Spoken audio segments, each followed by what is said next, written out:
दंडवत प्रणाम. जय श्रीकृष्ण. स्मृतीस्थळाच्या आजच्या ज्ञान सत्रामध्ये आपण फक्त 2 स्मृती पाहणार आहोत, ज्यामध्ये पहिली स्मृती आहे आकाई नमस्कार तिरस्कारी पंडित प्रश्नी वाक्य विरोध स्वीकारू. आकाईने आचार्यांना नमस्कार केला, पण आचार्यांनी त्यांचा तिरस्कार केला. आचार्य त्या आकाईसावर कोपतात आणि बाहेर हाकलून देतात. कशामुळे आचार्य कोपतात आणि बाहेर हाकलून देतात आकाईसाला? आणि मग आकाईसा पंडित बासांना जाऊन काय प्रश्न करते आणि मग वाक्याचा जो विरोध आहे तो कसा स्वीकार करतात आचार्य, हे सर्व आपण आजच्या या ज्ञान सत्रातील पहिल्या स्मृतीमध्ये पाहणार आहोत. दुसरी स्मृती आहे कटक देमाईसे भेटी विधानी केशोबासी वंकी इष्टी योजने. कटक देमाईसाच्या भेटीला केशोबास गेले आणि केशोबास तिथे गेल्यामुळे जो वंकी होता, ह्यापूर्वी पण आपण पाहिलेलं आहे, नाथोबांनी काही 4 ज्ञानाच्या गोष्टी सांगितल्या होत्या या कटक देमाईसाला आणि वंकीला. तर तोच वंकी इथे आलेला आहे. त्या वंकीला केशोबासांनी इष्टी योजलेलं आहे, म्हणजे इष्ट मार्गाला लावलं. म्हणजे तो जो वाम मार्गाला लागला होता, त्या वाम मार्गापासून काढून केशोबासांनी वंकीला योग्य दिशेला लावून दिलेला आहे, योग्य मार्गावर लावलेला आहे. त्याला इष्टी योजलेला आहे, म्हणजे इष्टकारक कामाकडे त्याला वळवलेला आहे. वाम मार्ग त्याने सोडून दिला आणि इष्ट मार्ग अवलंबलेला आहे वंकीने केशोबासांच्या भेटीनंतर. तर अशा प्रकारे या 2 स्मृतीचं आपण आज व्यवस्थित अध्ययन करणार आहोत. ह्या दोन्हीही स्मृती तुम्हाला नक्कीच आवडतील आणि त्यामुळे लगेचच्या व्हिडिओला लाईक करा आणि जास्तीत जास्त आपल्या वासनिक मंडळीपर्यंत हा व्हिडिओ शेअर करा, म्हणजे त्यांनाही या ज्ञानाचा लाभ होईल. तुम्हाला असेच ज्ञानवर्धक व्हिडिओ आवडत असतील तर हे चॅनल तुमच्यासाठी आहे. लवकरात लवकर चॅनलला सबस्क्राईब करा, बेल बटन दाबा आणि ऑल ऑप्शन सिलेक्ट करा, म्हणजे भविष्यामध्ये मी जे काही ज्ञानवर्धक व्हिडिओ अपलोड करणार आहे ते व्हिडिओ तुमच्याकडून सुटणार नाहीत.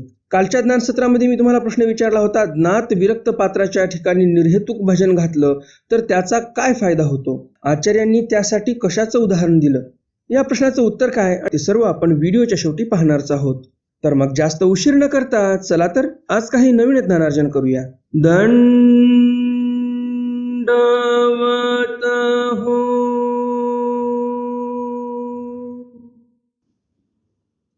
मी ईश्वरदास महानुभाव सर्वांचं स्वागत करतो आपल्या महानुभाव प्रतिपंथ या यूट्यूब चॅनलमध्ये. आजच्या ज्ञानसत्रातील स्मृती क्रमांक आहे स्मृतीस्थळ स्मृती क्रमांक 130. आकाई नमस्कार तिरस्कारी पंडित प्रश्ने वाक्य विरोध स्वीकार. आकाईसाने आचार्यांना नमस्कार केला, पण आचार्यांनी त्या नमस्काराचा तिरस्कार केला. कशामुळे केला समोर पाहूया. एको दिसू भटोबास बैसले असती. एके दिवशी आचार्य बसलेले होते, तव आकाईसे आली दंडवते घातली. आचार्य असंच एक दिवस बसलेले होते एका ठिकाणी आणि तेवढ्यामध्ये आकाईसा येतात, आचार्यांना दंडवत करतात, साष्टांग दंडवत घालतात पहिलं. आणि दुश्चितपणेची भटोबासाच्या पायावरी माथा ठेवून ऐसे भावपूर्वक दंडवत केले. आणि दुश्चितपणे, दुश्चित कशाला म्हणतात?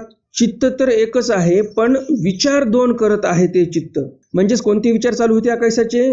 की आचार्यांच्या पायावर डोकं ठेवू की नको. त्यांच्या चित्तामध्ये असा दुश्चितपणा झालेला होता की आता पायावर डोकं ठेवू की नको, पायावर डोकं ठेवून नमस्कार करू की नको, असा विचार करता करता करता शेवटी आकाईसाने आचार्यांच्या पायावर माथा ठेवून ऐसे भावपूर्वक दंडवत केले. म्हणजे आचार्यांच्या पायावर डोकं टेकवलं. तो भटोबासी म्हणते आकाय मजायसी दंडवते नको करू. आचार्य म्हणतात आकाईसाला, आकाईसा असे दंडवत मला नको करत जाऊ तू. म्हणून म्या तुझं 1 वेळ वारले 2 वेळ वारले आणि तू करीतची अससी. आचार्य म्हणतात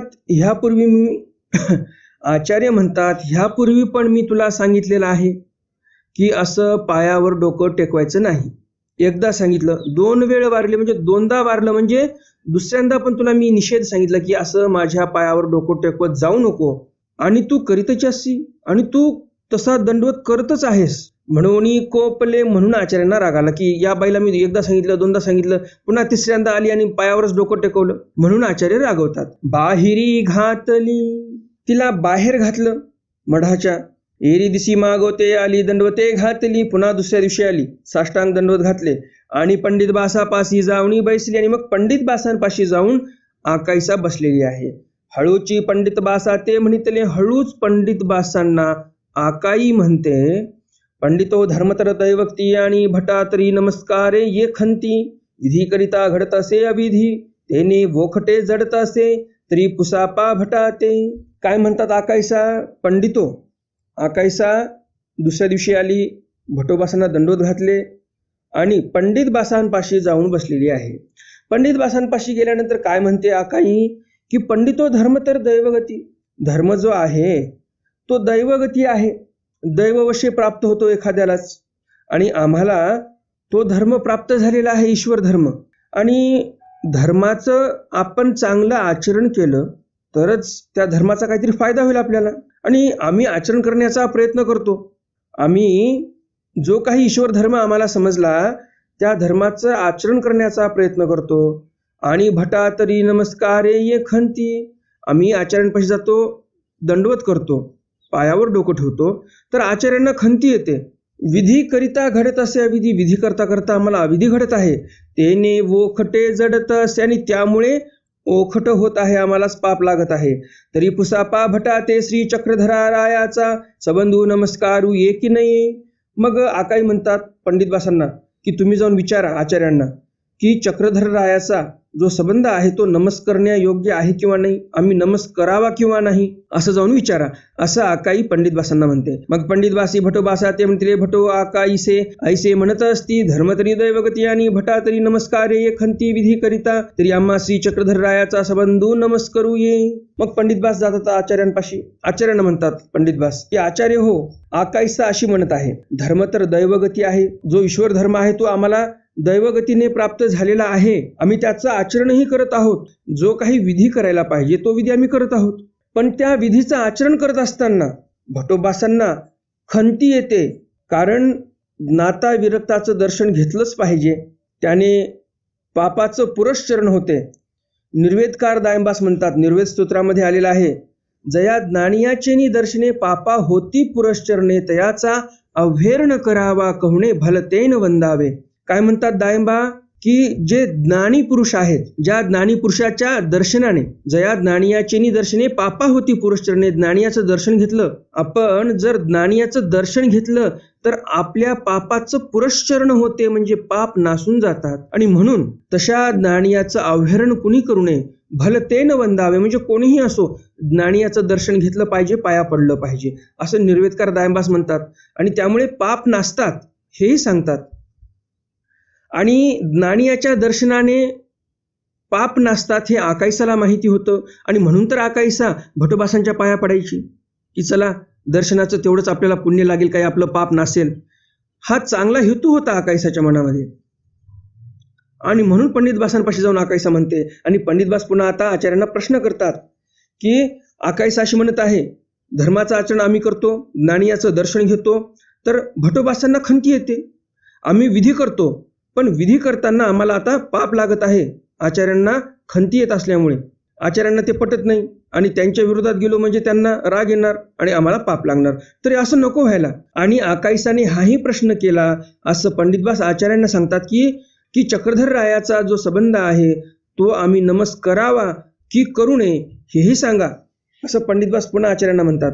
ऐसे पुसता ती, असं आकाईसा आम्हाला विचारत आहेत, असं पंडितबास नागदेवाचार्यांना म्हणत आहेत. मग भटोबासी म्हणितले.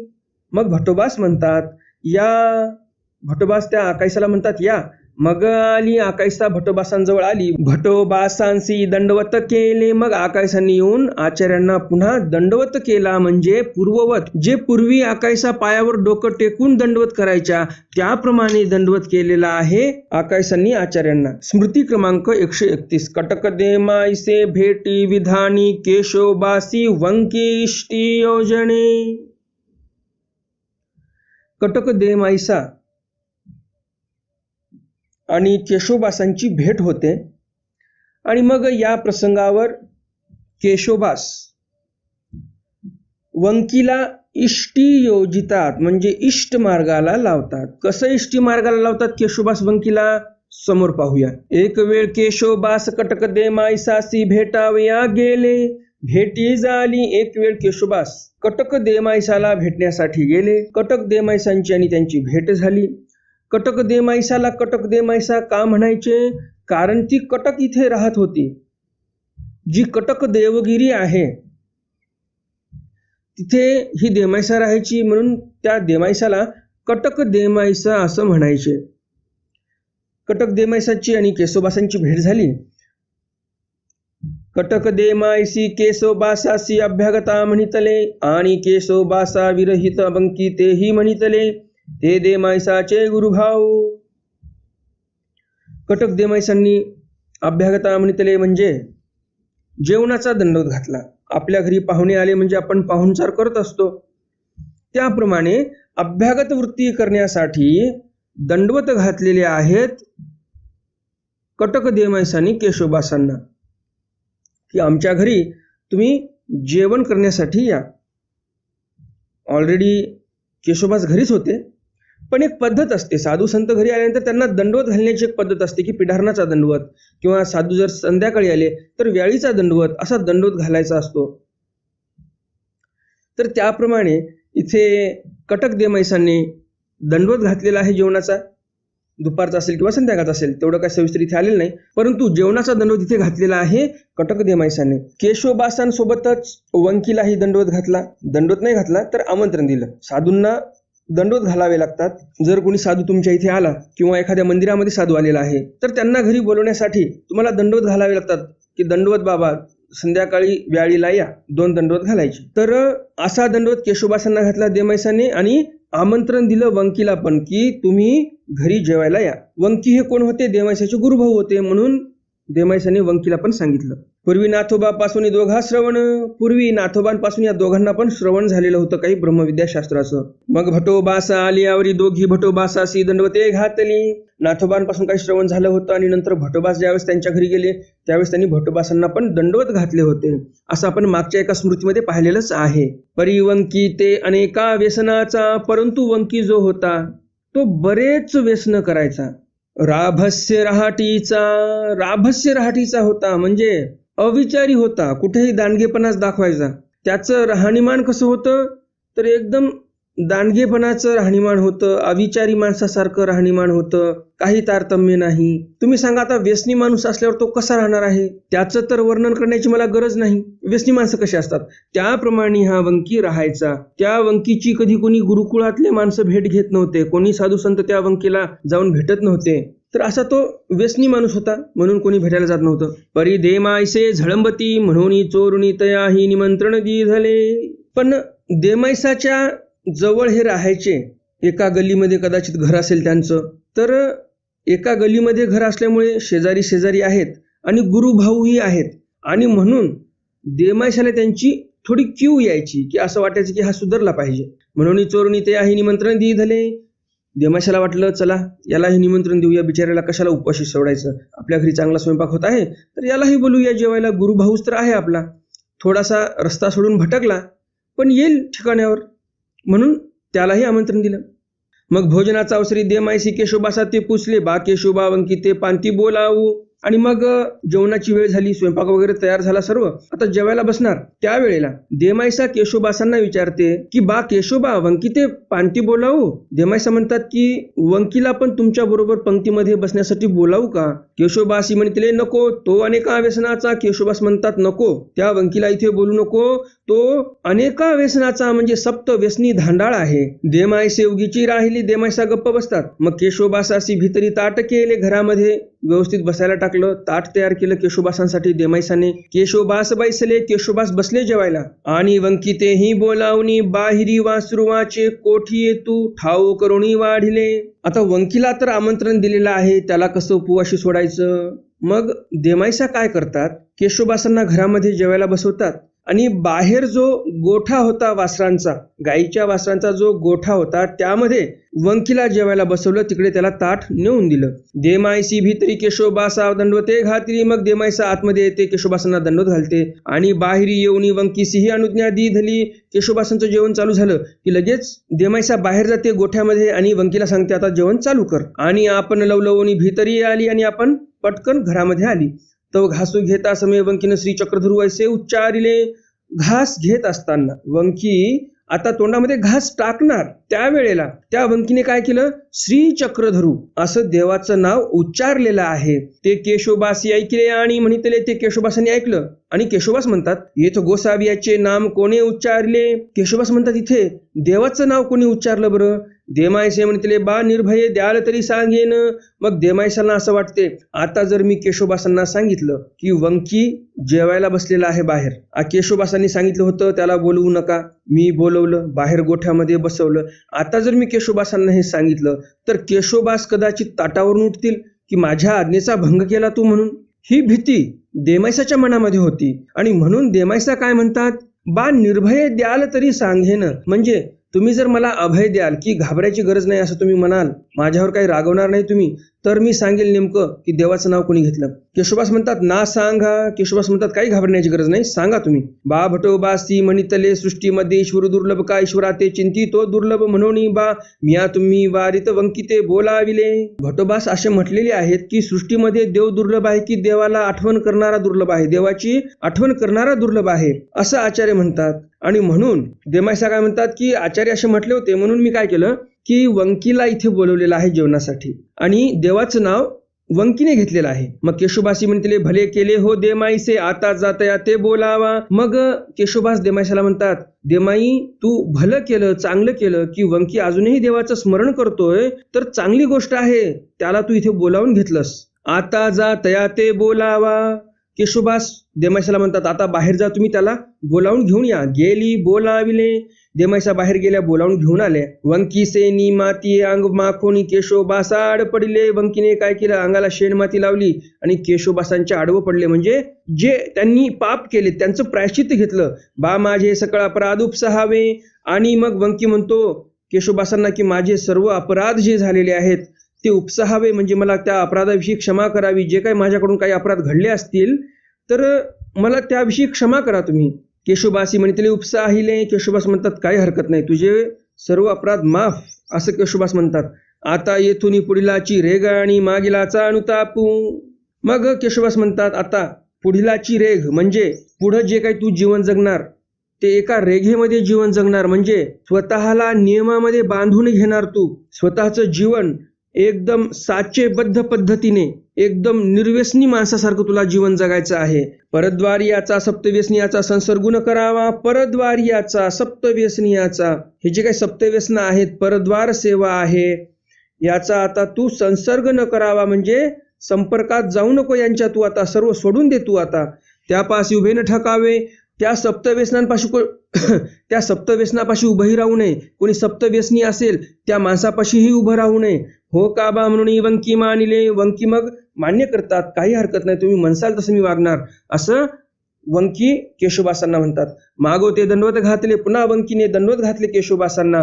त्यावेळी केशोबासी पांती दिली. मग केशोबासांनी स्वतःच्या पंक्तीमध्ये त्याला जेवायला बसवलं. देमायसा सुख झाले. देमायसांना सुख झालं की माझा गुरु भाऊ आता सुधरला आणि केशोबासांनी स्वतःच्या बरोबर जेवायला बसवलं.